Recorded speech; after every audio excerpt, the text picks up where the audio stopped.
दोस्तों, जो बिहार से खबरें आ रही हैं उसे आपने देख लिया होगा। नीतीश कुमार ने फिर से इस्तीफा दिया और फिर से मुख्यमंत्री बने 9वीं बार।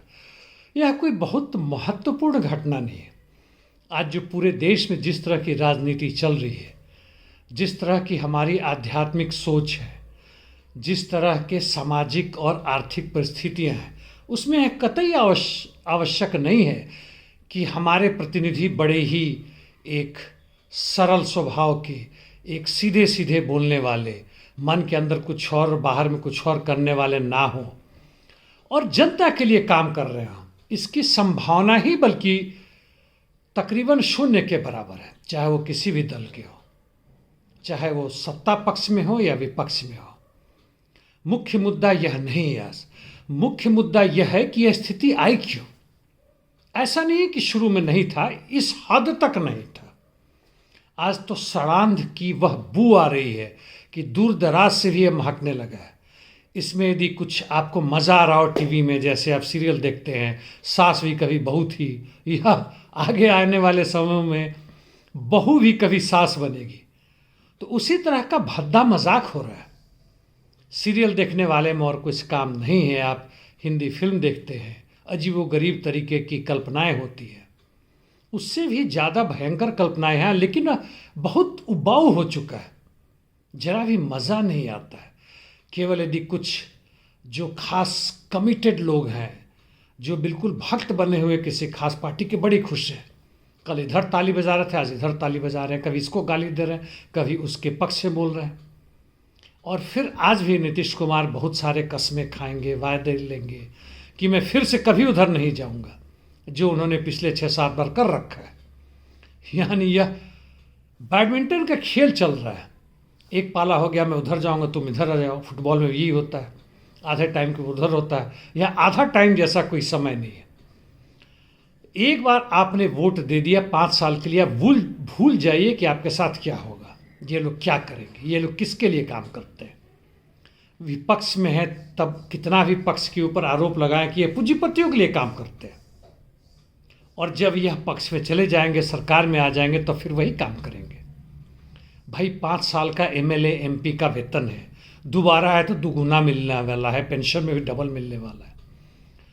घूस वगैरह तो भयानक है, और इसी कारण आज केवल पक्ष विपक्ष की पार्टियां नहीं हैं, उसमें सीबीआई है, ईडी है, नेशनल सिक्योरिटी एडवाइजर्स हैं, एनआईए है, बहुत सारे हैं, न्यायालय है, मीडिया है, सोशल मीडिया है, भाड़े के गुंडे हैं, भाड़े के टट्टू हैं, सब भरे पड़े हैं।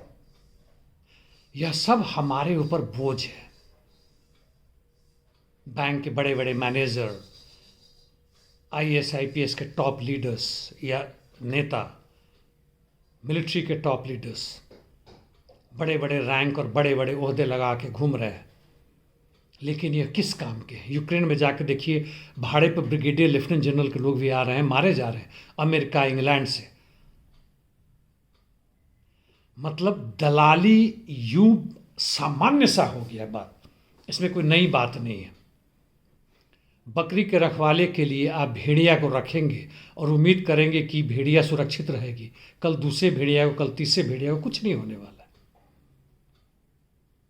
मैं ना तो नाराज हूं इस घटना से कि उस खास व्यक्ति ने ऐसा क्यों किया, ना ही मैं दुखी हूं, ना ही मैं हंस सकता हूं, हालांकि कभी आपके सामने भले ही हंसता हुआ नजर आ रहा हूं, बल्कि नाराज हूं खुद अपने उन साथियों से जो मजदूर वर्ग और किसानों के लिए काम करने की बात करते हैं, जो प्रताड़ित जनता के साथ होने की बात करते हैं, जो क्रांति की बात करते हैं, पूरे देश में समाज बदलने की बात करते हैं, एक ऐसा समाज लाने की बात करते हैं जहां आधार खत्म हो जाए कि इन जैसे लोगों या इन जैसे पार्टियों के पैदा होने की संभावना ही खत्म हो जाए।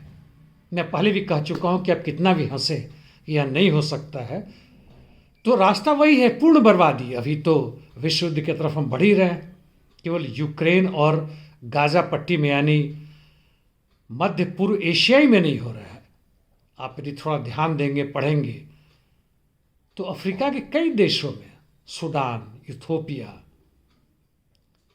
भिन्न भिन्न जगहों में एशिया में भी कई जगह, जैसे सैनिक शासन है हमारे बगल में बर्मा या म्यांमार में, जहाँ युद्ध ना भी हो रहा है वहाँ जनता के ऊपर युद्ध है, कानून बनाकर शोषण करने का। आपके काम करने के घंटों को बढ़ाया जा रहा है 6 से 12, 12 से 15 कि आप काम करें, तथा कथित रूप से आपको एक्स्ट्रा मिलेगा।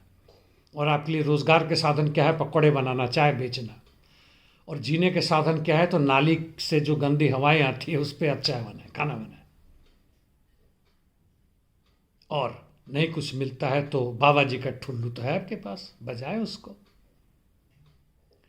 यह गड़बड़ियां हुई हैं तो क्योंकि मजदूर वर्ग में कमी नहीं है, वह तो तैयार। अभी ट्रक चालकों का आंदोलन हुआ था, सरकार 1 से 2 दिन में झुक गई। किसान आंदोलन में काफ़ी समय लगा था। हम लोग भूल गए हैं कि चोट कैसे करें। खैर यह तो हम सीखा ही नहीं शुरुआती दौर में, भले ही कुछ किया हो, कि सत्ता को हम अपने हाथ में ले लें। यह बहुत दूर की चीज़ है। विरोध करने के नाम पर जब कुछ छटपटाहट होती तो हम आते हैं। अभी भी किसानों का आंदोलन चल रहा है, ट्रक चालकों का भी आंदोलन चल रहा है। भिन्न भिन्न जगहों में नई पेंशन व्यवस्था के खिलाफ आंदोलन चल रहा है। भूतपूर्व फौजी भी लड़ रहे हैं 1 रैंक 1 पेंशन के लिए। किसी को एक दूसरे का पता भी नहीं, एक दूसरे का साथ देने की तो बात भूल जाइए। हम लगे पड़े हैं, और बिहार में खासकर जाति व्यवस्था यूं जकड़ी हुई है कि उससे बाहर नहीं सोचते। हमारा नेता चाहे कितना भी बदलू हो, कितना भी घटिया हो, निम्न स्तर का सोचने वाला, हमारे जाति का नेता है, हमारे धर्म का नेता है। चलिए, यदि आप खुश हैं तो जश्न मनाइए। आने वाले समय में क्या होगा वह तो बात अलग है, लेकिन यदि इन तरह की घटनाओं से खुश नहीं है दोस्तों, तो याद रखें आप 60 से 70% हैं। और एक बार आप आगे निकलते हैं तो आप अकेले नहीं पाएंगे।